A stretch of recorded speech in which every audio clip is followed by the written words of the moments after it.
Kita lanjutkan perbincangan kami, pemirsa Bung Pepe. Melanjutkan tadi yang kita sempat tanyakan. Ini ramai ternyata di media sosial. Perdebatan adalah 4-2-3-1 ataupun adanya 3-4-3. Adanya kenapa Rizky Ridho tidak dimainkan dari awal. Ini ramai sekali, bagaimana? Ya kalau saya melihat memang kemarin dengan putusan 4-2-3-1 sih sebenarnya sah-sah aja. Ini memang mungkin pelatih punya game plan sendiri. Tapi kalau tadi kita juga bahas sama-sama bahwa memang penempatan pemain yang kurang tepat ya. Karena kalau kita lihat memang dengan posisi seperti itu, itulah yang dimainkan pada saat FIFA Matchday lawan Lebanon. Jadi artinya pada saat lawan Lebanon memang udah ada bayangan nih strategi apa yang dimainkan lawan Arab. Karena kalau kita bicara Lebanon, Arab Saudi, Irak kan mungkin hampir serumpun ya, cara bermainnya hampir sama.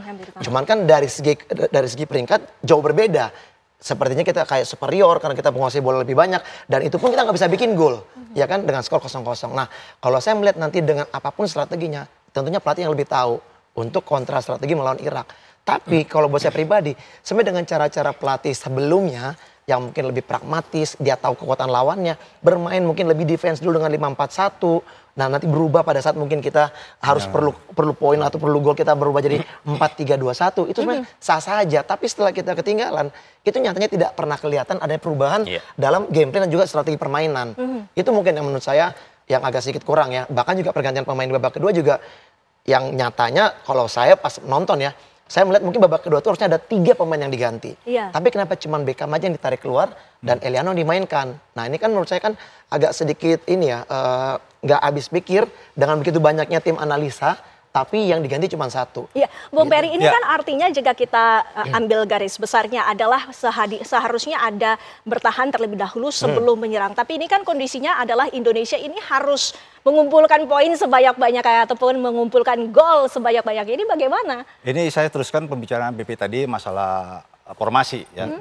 Sebenarnya juga formasi buat kami ini juga nggak ada masalah. Cuma masalahnya itu penempatan pemainnya ini yang salah gitu. Saya rasa kalau kemarin kalau dibilang ada formasi 4-2-3-1. Tapi kalau dikatakan 4-2-3-1 kenapa wingback saya ini kok tidak ada bantu untuk dia dari wing atau menyerang bantu, nggak ada sama sekali, mati. Ya di sini saya rasa kembali lagi formasi ke zamannya pelatih yang lama. Kalau saya pribadi saya suka 3-4-3. Karena apa? Di sini sudah kelihatan untuk pertahanan kita tuh kokoh. Ya. Ada Rizky, ada Abner sama Jai, ini udah sehati, chemistry udah ketemu. Nah kemarin oke lah pakai 4 back itu sih sah-sah aja ya kan. Namanya pelatih kan sah-sah aja. Tapi menurut saya 3 ini kalau bisa jangan diganti. Ya kan. Di situ kan nanti ada Kevin Dix, ada Verdong, mudah-mudahan bisa main ya BP ya, Mas ya. Kayaknya sudah dapat perintah. Udah dapat perintah di BP ya. Saya belum dapat infonya itu. Pokoknya main ya. Kalau menurut saya ini Susunanto besok, ini firasat saya kalau bisa mau menang, kalau mudah-mudahan bisa menang banyak. Ada 3 di tengah situ ada Tom Haya, ada Pelpesi, ada Ricky Kamboya yang punya tenaga badak. Saya rasa mungkin jantungnya 2 kali ini orang. Jantungnya 2. Nggak ada capeknya. Dan di depan ini sebenarnya kita punya pemain penyerang depan, penyerang menakutkan nih. Ini penyerang haus gol semua nih. Oleh, ada Meliano Jonathan, ada Orat Mangun. Ini Orat Mangun udah lama nggak dimainkan ya PP ya? Betul. Ya Mas ya? Iya, cedera kan dia. Cedera ya, mudah-mudahan besok beliau bisa main. Ini kita punya 3 penyerang ini bagus. Karena apa? Di sini kita juga, pemain kita punya kecepatan. Dan untuk game plan juga kita bagus semua ya PP ya. Kita punya, kalau kita punya Meliano Jonathan yang punya kecepatan, punya juga Orat Mangun yang juga punya kecepatan, dan Ole juga punya naluri golnya bagus, dan di sini juga satu profesor juga bagus, Tom Haye. Ini kita harapkan kemarin. Kenapa kemarin dia kok nggak main itu yang kita harapkan itu loh. Dia mungkin kita nggak dapat info. Mungkin sedikit saya tambahkan dikit ya yang dikatakan oleh Bang Peri ya. Mungkin Orat Mangun main kemarin, cuman tidak dalam posisinya. Dia bermain di depan sebagai seperti kayak false nine. Nah ketika pada saat ada perubahan pergantian, pada saat Beckham ditarik keluar, itu saya agak sedikit bingung kenapa bukan justru malah Orat Mangun yang digeser ke sana, masukkanlah seorang striker gitu kan ya. Mungkin itu lebih kelihatan karena kita sama sekali nggak punya striker seperti dulu eranya Bang Peri Sandria. Kalau yang saya lihat di formasi 3-4-3 ini bagus pada saat kita punya bertahan untuk menyerang itu bagus. Counter attack. Kenapa? Kalau zamannya pelatih sebelumnya, sesudahnya itu Sintayong untuk bertahan bagus memang kurang efektif untuk menyerang. Tapi ini kan sekarang pelatih penyerang.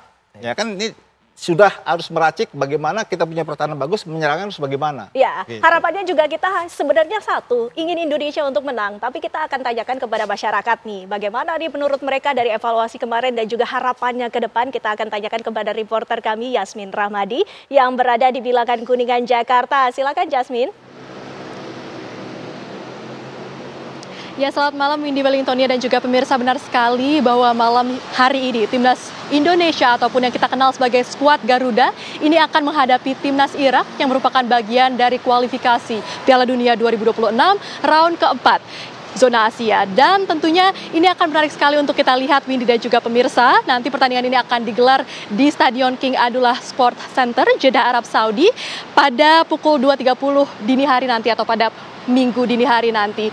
Dan tentunya saat ini saya sudah bergabung dengan sejumlah warga DKI Jakarta yang juga antusias menanti seperti apa pertandingan malam hari ini, dan kita akan tanyakan apa harapan mereka terkait pertandingan dari Timnas Indonesia versus Irak pada malam hari ini. Selamat malam. Ini dengan Mbak siapa? Aku Mbak Salwa. Oke, Mbak Salwa. Mbak Salwa, nanti malam kan ini akan ada pertandingan Timnas Indonesia versus Irak nih.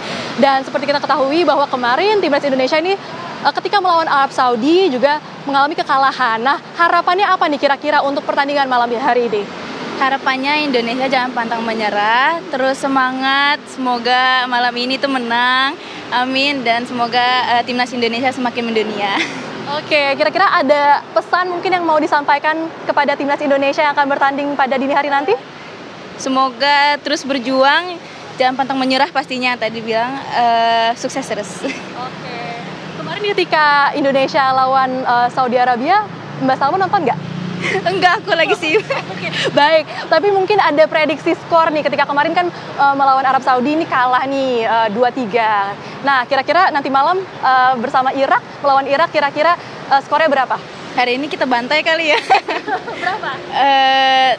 3-2 kalau mungkin. 3-2 tapi 3-nya Indonesia ya? Ya dong, masa Iraknya. Jadi harapannya untuk Indonesia menang. Baik, terima kasih Mbak Salwa. Oke, kita tanyakan kepada masyarakat DKI Jakarta lainnya apakah juga ada pendapat lain pemirsa. Tapi tentunya kita semua di sini antusias menanti pertandingan malam hari ini dan berharap untuk Timnas Indonesia ini mengalami kemenangan. Halo Mbak, ini kan Mbak siapa? Alwa, Mbak. Mbak Alwa. Oke, Mbak Alwa. Pada dini hari nanti kan Indonesia ini akan menghadapi Irak untuk kualifikasi Piala Dunia 2026. Ada harapan tertentu yang mungkin bisa disampaikan terkait pertandingan malam hari ini? Bisa menang ya Mbak, semoga kita lulus ke Piala Dunia ya. Oke. Mungkin ada pesan yang akan disampaikan kepada Timnas Indonesia? Pokoknya kita perbaiki efektivitas pemain kita, mudah-mudahan kita bisa menang. Menangnya itu kalau bisa 3-0 ya kita lawannya. Oke, 3-0-nya 3 Indonesia, 0 untuk Irak. Kemarin kan ketika Indonesia ini melawan Arab Saudi, kita mengalami kekalahan, Mbak. Mungkin ada evaluasi ya, apa yang bisa diperbaiki dari pertandingan sebelumnya yang mungkin pada malam hari ini jangan diterapkan lagi begitu agar Indonesia kali ini menang? Mungkin strategi pemain ya Mbak, mungkin perlu dirubah. Ada harapan untuk beberapa pemain tertentu? Kalau harapan sih mungkin kita nggak terlalu ini ya. Yang penting kita tetap solid sih, kita bisa menang kali ini. Iya. Oke, baik, itu yang kita harapkan ya. Terima kasih Mbak Alwa. Terima kasih juga untuk Mbak Salwa. Ya pemirsa, demikianlah pendapat dari sejumlah masyarakat DKI Jakarta yang tentunya berharap pada malam hari ini Timnas Indonesia ataupun skuad Garuda ini akan mengalami kemenangan. Karena tentunya sebelumnya Timnas Indonesia juga sudah sempat beberapa kali menghadapi Irak begitu di round kedua dari kualifikasi Piala Dunia 2026 zona Asia, namun pada saat itu mengalami kekalahan. Namun kali ini Indonesia juga sudah dilengkapi dengan beberapa pemain naturalisasi baru, diantaranya ini ada Kapten Jay Itzas, lalu ada Kevin Dix, Martin Paes, dan tentunya juga Ole Romeni. Menarik untuk kita lihat bagaimana pertandingan dini hari nanti. Untuk sementara itu kami kembalikan ke studio, Windy Wellingtonia. Baik, terima kasih Yasmin Rahmadi. Itu tadi harapannya bahwa Timnas Indonesia bantai Irak. Nah, Bu Kesit, ini gimana tanggapannya? Melihat dari kemampuan secara individu dari para pemain Timnas Indonesia dan individu dari pemain Timnas Irak, ini head to head-nya seperti apa? Iya, sebenarnya etalase antara Timnas Indonesia dengan Irak nih beda-beda tipis ya. Indonesia kan kita tahu sekarang 95% adalah pemain diaspora ya. Irak juga sebenarnya 17 pemain mereka juga merumput di liga-liga Eropa ya. Banyak yang bermain di Liga Norwegia, di Denmark juga ada, di Republik Ceko ada, di Inggris juga ada. di Belgia juga ada, termasuk ada juga di Belanda yang satu klub dengan Miliano Jonathan itu ada gelandang mereka usianya 22 tahun. Satu dari Indonesia. Zidane Iqbal. Satu dari Indonesia. Putros. Iya. Ada juga yang main di Persib Bandung, pemain belakang mereka ya. Itu temannya Beckham Putra yang kemarin ramai diperbincangkan gitu ya. Jadi kalau kita bicara kekuatan dari masing-masing tim, ya kalau melihat dari formasi yang ada ya sebenarnya sama-sama kok nih, mereka sama-sama merumput di Eropa gitu ya. Tinggal sekarang adalah bagaimana sebenarnya mentalitas yang menurut saya sih harus ditingkatkan gitu ya. Indonesia baru saja kalah, artinya boleh jadi secara psikologis para pemain pasti lebih terbebani gitu ya. Irak mungkin lebih free lah ya, lebih enjoy, lebih tidak seperti yang dirasakan oleh Indonesia. Tapi ada semangat yang menurut saya juga diperlihatkan oleh para pemain timnas ya, bahwa masih ada kesempatan. Tadi kita bahas bahwa asa itu masih ada ya. Asal kita bisa memenangkan pertandingan, kita masih bisa berharap untuk lolos. Apakah itu lolos langsung, syukur-syukur lolos langsung, ataukah di peringkat kedua ya. Jadi nafas kita masih bisa diteruskan lah kalau seandainya kita bisa mencatat kemenangan pada minggu dini hari nanti. Iya, tapi Bung Peri, secara fisik apakah dari head to head-nya ini sama? Karena kita ketahui juga dari mungkin secara fisik ada berbeda ya. Tidak semuanya naturalisasi, tapi kan mungkin ada beberapa yang berbeda dengan menghadapi pemain-pemain dari Irak ini. Apalagi pemain Irak ini juga memiliki target untuk lolos dari Piala Dunia. Ya, yang pasti kedua tim ini juga mengharapkan bisa mendapat ranking poin 3 ya. Dengan kondisi saat ini mungkin kondisi untuk fisik kita mungkin agak sedikit ini ya, sedikit berkurang dibandingkan dengan kondisi dari pemain Irak sendiri. Karena mereka belum main, mungkin kondisi mereka agak bugar dikit ya dibandingkan dengan kita. Tapi setidak-tidaknya kita kepercayakan kepada pemain, bagaimana caranya biar supaya mereka itu bisa maksimal dalam permainan nanti lawan Irak. Karena apa? Karena kalau kita ini menang 2 ya, menang 2 kira-kira mudah-mudahan bisa menang 2. Dan dia bermain nanti dengan Irak dengan Arab. Irak bisa unggul 1-0, saya rasa ini langsung lolos Mas Siti. Kita yang lolos. Ya, ini yang kita harapkan. Kita catatan golnya yang pasti kita bagaimana mengangkat fisik dan moral dari pemain itu sendiri. Dari supporter sendiri nih bagaimana? Kalau itu apakah akan bisa juga mempengaruhi permainan yang nanti akan di lapangan hijau? Ya, seperti Cap Itzes katakan ya pada saat press conference bahwa mereka masih membutuhkan dukungan dari supporter Indonesia.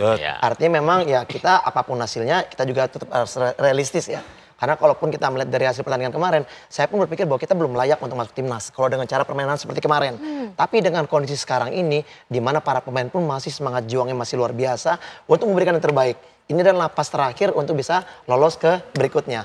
Mau itu round 5, mau itu juga lolos langsung. Tapi dukungan supporter itu sangat dibutuhkan. Oke lah, yang sudah-sudah netizen pasti akan ada yang membuli, tapi itu nggak usah dipikirkan. Dan juga saya mungkin berpesan ke para pemain, nggak usah dibaca-baca tuh komen-komen yang ada di sosial media. Makan dulu kan, anggap aja motivasi. Bisa juga begitu. Tapi mungkin nggak semuanya bisa membuat, anggap aja ini motivasi, itu gimana? Ya ada yang bisa juga bisa menerima. Kalau bagi saya nih, hujatan buat saya ini, itu buat motivasi buat saya gitu. Jangan hujatan itu nanti buat saya langsung mental kita langsung down, langsung jangan baper ya, jangan baper. Tapi setidaknya ya kita berharap sama masyarakat insan sepak bola jangan sebegitu-begitu amat lah, kasihan kan gitu. Harus kita hargai gitu. Iya. Nah, sebagai mantan pemain timnas ini, gimana nih kalau menghadapi kayak begini? Dan juga mungkin ada pesan-pesan terhadap para junior kalau ini? buat saya mungkin di eranya saya beda dengan era sekarang ya. Kalau eranya saya kan yang ada cuma koran dan TV.